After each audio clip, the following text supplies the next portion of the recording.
সবাইকে online class বাংশার পক্ষ থেকে স্বাগতম। অনলাইন ক্লাস পাংশা ইউটিউব চ্যানেলের নতুন ভিডিওতে সম্মানিত প্রতিষ্ঠান প্রধান শিক্ষক মণ্ডলী ও আমার অনলাইন ইউজার আসসালামু আলাইকুম ওয়া রাহমাতুল্লাহ। সম্মানিত শিক্ষক কর্মচারীবৃন্দ, আজকের ভিডিওতে আমি আপনাদের সামনে যে গুরুত্বপূর্ণ তথ্য নিয়ে উপস্থাপন করব তা হচ্ছে ঈদের আগে মার্চের বেতন পাচ্ছেন না বেসরকারি স্কুল কলেজের শিক্ষক কর্মচারীরা। মাউসির সর্বশেষ আপডেট। তাহলে চলুন শুরু করা যাক। ঈদুল ফিতর উপলক্ষে সরকারি কর্মকর্তা কর্মচারীদের চলতি মাসের বেতন ভাতা আগামী 23 মার্চ দেওয়ার নির্দেশনা দিয়েছে সরকার।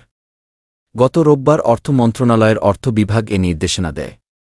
এর ফলে অবসরপ্রাপ্ত সরকারি কর্মচারীদের মতো পেনশনাররাও একই দিনে তাদের অবসরের ভাতা পাবেন। কিন্তু বেসরকারি শিক্ষা প্রতিষ্ঠানে কর্মরত প্রায় 6 লাখ শিক্ষক কর্মচারীর মার্চ মাসের বেতন ঈদের আগে পাচ্ছেন না। জানতে চাইলে মাধ্যমিক ও উচ্চশিক্ষা অধিদপ্তরের উপপরিচালক প্রশাসন মো. শাহজাহান বলেন, ইএফটিতে বেতন দেওয়ার কারণে কিছু জটিলতা তৈরি হয়। সে কারণে জানুয়ারি ও ফেব্রুয়ারি মাসে বেতন দিতে কিছু সমস্যা হয়েছে। সরকারি নির্দেশনা অনুযায়ী ঈদের আগে মার্চ মাসের বেতন দেওয়া সম্ভব হবে না। তবে ঈদ বোনাস ও ফেব্রুয়ারি মাসের বেতন খুব শিগগিরই ছাড় করা হবে।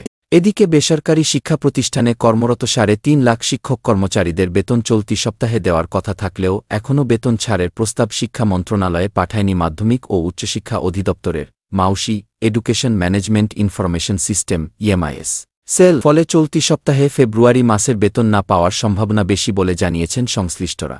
যা হোক, সম্মানিত শিক্ষক কর্মচারীবৃন্দ, এতক্ষণ আপনারা ঈদের আগে মার্চের বেতন পাচ্ছেন না বেসরকারি স্কুল কলেজের শিক্ষক কর্মচারীরা। মাউসির সর্বশেষ আপডেট, তার উপর ভিডিওটি মনোযোগ সহকারে শুনলেন।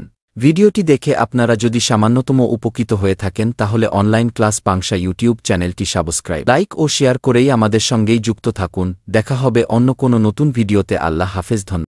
অবশেষে আমাদের এই ভিডিওটা যদি আপনাদের ভালো লেগে থাকে তবে ভিডিওটাকে অবশ্যই লাইক ও শেয়ার করবেন এবং চ্যানেলটাকে সাবস্ক্রাইব করে যুক্ত হন আমাদের নতুন নতুন আয়োজনে।